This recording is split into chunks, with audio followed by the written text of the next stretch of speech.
Hi, my name is Gus Alexandropoulos and I'm the editor of Gripped, Canada's climbing magazine. Today we're here with Nathan Kutcher. Nathan was at the 2012 Ouray Ice Fest and was the winner of the mixed climbing competition at the event.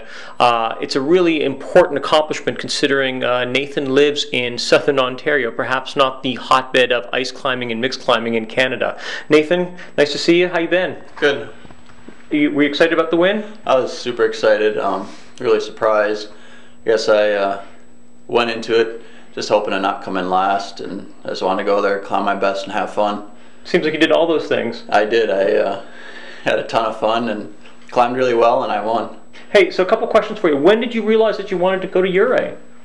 I've always, I guess, since I've started ice climbing, Ouray has always kind of been a big event, and just the last few years I've been climbing well, and it's kind of been something I've wanted to do, and this year I guess I decided was the year to try applying, so I applied. Tell me about the application process. You fill out a resume. Well, there's an application, and it's basically like a resume. Mm-hmm. They ask you what routes you've climbed and how long you've been climbing, and some pretty basic questions, and then you send it in and wait. It goes to a committee that kind of oversees the process and determines whether you're qualified to compete? Yeah, the Ouray Ice Park, they have a committee that goes through all the applications, and they decide who they're going to have compete that year. So how long before the event before you found out whether you were going or not? So I applied in the end of November, and I found out December 19th that I was accepted, and the competition was on the 7th of January, so it wasn't a lot of time, but I started training as soon as I decided I was going to apply, just in anticipation. Right, so you were preparing regardless of whether you were going to go or not. Yeah, I kind of went into it the attitude that if I didn't get accepted, I would be in great shape for the upcoming ice season. So that's kind of a smart approach. It was a win-win situation either way. Right, right. So, what were your expectations for the event? Because you touched on that a little bit earlier, but you beat out some pretty talented, mixed climbers at this event. Were you hoping to do as well as you did? Going into it, I was just really excited to be accepted.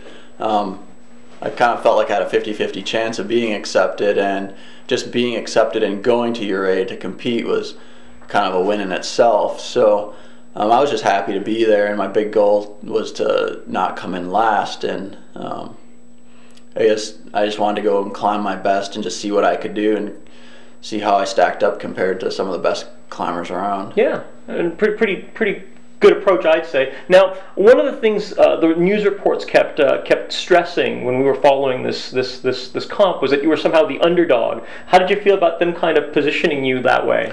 I guess I was completely untested, and myself, I didn't even know how well I was actually climbing. I've been climbing in a vacuum, and like my hardest routes are first ascents, and I've got nothing to compare them to. So like when it comes to grading, I just throw a number out and hope for the best, I guess. So one of the other things reports from the event were also stressing that they were using some unusual tools, at least unusual for in comparison to what other competitors were doing. Can you tell us a little bit about them? They're not, I don't really find them that unusual. Like a couple of years ago, they were the most popular tool around for mixed climbing, and what are the tools? These are the old Fusions, the original Fusions by Black Diamond. I like them because they dry tool really well, and they're a little bit longer than other tools, which gives you a little bit more reach when grabbing on the bottom grip, and then grabbing on the top grip is still about the same reach. They don't climb ice as well as other tools, but when you're mixed climbing, the ice is generally not the hard part, it's the dry tooling, and I just like how they dry tool and I think they work really well. Well, they obviously worked well for you at this event, didn't they? They worked great. So here's some other something else that I think is interesting. You're living in Southern Ontario, in particular St. Catharines. It was funny when I was following the event, the American Alpine Club mentioned that you were from Canada, and you must be used to the cold. I think what they didn't realize is St. Catharines is one of the warmer places in Canada over the winter. What's it like, living in St. Catharines and training for an ice comp? Like, how did you deal with this? It's a little bit difficult. I guess I always call the Niagara region like the Canadian Riviera because it is so warm. it was difficult because we don't get ice very early in the season. This year was particularly bad. It was very warm, yeah, and so I didn't really get a chance to actually climb on ice, so I had to train mostly at home. There's a few mixed crags around, but even just to go dry tool on them, they need to be frozen together, which was a problem because it wasn't cold enough for the rock to even bond. So what kind of training did you do at home? At home, I spent a lot of time on a bicycle trainer just to kind of get overall aerobic fitness. We have a climbing wall in our basement that I would traverse on. We've got with your tools? With my tools, okay. Yeah, just dry tooling on the wall. And we picked up a few ice holds. They're plastic holds that you can actually swing into with your ice tools, which was nice for just kind of practicing my swing and accuracy with the swing. I would do exercises with weights to kind of mimic swing, just to build my swinging muscles up. Death boards have kind of, is that what they're called? They've kind of become popular recently. Did you have one of those? My biggest piece of equipment for training, or probably the best piece of equipment I had, was my death board, which I guess is kind of like Place. I think Will Gadd has kind of advocated it Place, but it's steeper. It's like a campus board. It's made out of a 16-foot 2x12, and it's pretty tall. So, and I climb up and down it. Sometimes I campus on it. Sometimes I use my feet. If I want to build power, I'll campus. If I want to just train endurance, I use my feet and just run laps on that. And they call it Place because it's plywood ice, right? Correct. It's supposed to mimic that, huh? Yeah, I think I've seen photos of some of those devices. They look brilliant. It's like an overhanging campus board that's significantly taller than most gym campus boards, and you're just using your tools to do laps on it. Yeah, and for me, it's very important because with dry tooling, part of it's hanging on forever, which I can train in my basement by traversing, but the most important thing is being able to pull. And if you don't have vertical height, you can't practice the pulling and train the pull muscles. Right. So it's really important to have that height that I could do several moves in a row, pulling very hard. Right. So tell us about the actual route itself in Ouray. I mean, it always looks very dramatic when you see it on film or in photos. It's got a bunch of crazy features on it. What was the route like? Like the lower part, the middle, the upper section? Well, the route was extremely great route. It's probably the best route I did while I was out there. It started on one side of the gorge, crossed an ice bridge, and then climbed up the other side on a head wall. And part of what makes dry tooling difficult is the angle of rock, and the rock in Ouray is not overly steep, so the route setter had to go and make the route as technical as possible. So the bottom was very water polished, and the holds were adequate for your tools. For your footholds, they weren't the greatest. You had to be very precise with your feet. So I think a lot of people saw some footage of you climbing this, and the footage that everyone remembers is you crossing this blue blob, the loaf I think they were calling it at the event, and people remember you slipping and hanging on your tools. Like, it looked like you were in a desperate position there. Was that the case, or were we just kind of misreading the situation? When my feet cut, I mean, I guess you never want your feet to cut, but it's something that you come to expect in mixed climbing. Especially with hard mixed climbing, the footholds are never very good, so your feet do cut. And for me, it was not a big deal. I didn't really feel like I was in any danger of falling off. The holds going through the ice bridge were all great, so it was just a matter of grabbing on with both my hands, getting my feet back on, and just keep climbing. Now, you've also told me privately that there was a section higher up where you were a little more concerned about actually coming off the wall. You want to talk about that a little bit? Well, after getting established on the head wall, there was a move heading straight out right before you start climbing up, and the hold you have to kind of reach out to the side, and it was a diagonaling hold, and so it was kind of sloping downhill, and I hooked it and it felt good, and I committed both hands to the same tool, and as I shifted my body over, my tool shifted and settled, and that was the only point that I was really worried that I was going to fall off. Do you think anybody noticed that, or was it just you? I think I was probably the only one who noticed it, because it was very subtle, like maybe a half an inch it shifted, so it wasn't as dramatic as crossing the ice bridge, but it was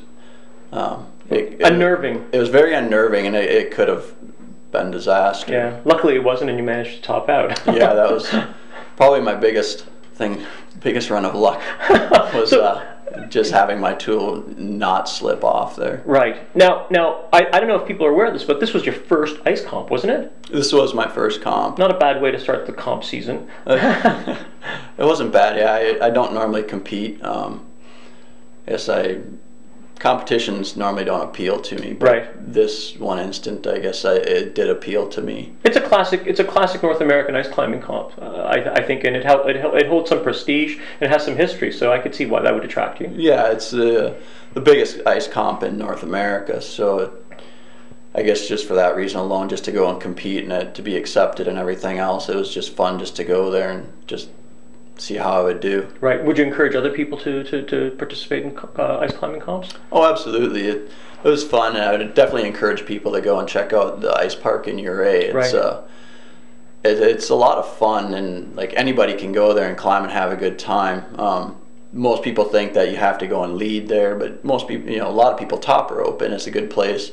The ice routes are so close together, you can go and get a huge day in. You can Right. practice hard ice if you're not competent leading it, and without the fear of getting hurt. Great ice cragging. It's great ice cragging. Huh. So you've also managed to put up a bunch of challenging mixed climbs in Ontario, and again, you kind of touched on that earlier in the interview. You want to tell us about your top three, maybe what you've done, why you've been busy establishing these lines? Well, when I first moved to Ontario, it was very limited the amount of mixed climbs available. I think there were 2 bolted mixed routes and then a handful of traditionally protected mixed routes. So if I wanted to get better at mixed climbing, I really enjoy mixed climbing. If I wanted to do more mixed routes, I had to establish them myself. Is peripheral visionary, centipede, and mandatory overtime. Those are the 3 difficult ones you've established that you're kind of known for, Those at are least locally. they're routes that I established this past year, and they're all pretty difficult, especially centipede and mandatory overtime. They're probably my 2 most difficult routes. Now, how hard do you think they are? I'm still guessing, but after getting on stuff out in Colorado, I think that calling them M10 is sandbagging. A bit of a sandbag? Yeah. Oh, wow, that's impressive, Nate. Good to hear. Huh. That you're sandbagging. So you got any future projects? I have a few. I've got a route that I bolted last winter and I haven't had a chance to try yet. And then I've got a traditionally protected route that I've been working on the last few seasons. It's kind of been a growing process for myself, and I'm looking forward to working on that. Yeah, hopefully the weather will cooperate, right? Yeah. Hey, before we go, what do you got over here? This is my trophy that I won in Ouray. You must be pretty proud of that. Super proud of it. Yes, I remember we were walking through Ouray. It was made by a glass shop there. One of the people who works at the park owns the glass shop, and he custom made them. And we were looking at them in the window, just thinking how cool it'd be to have a trophy. And they only give them out to first place, and I didn't think I had a chance of getting one, but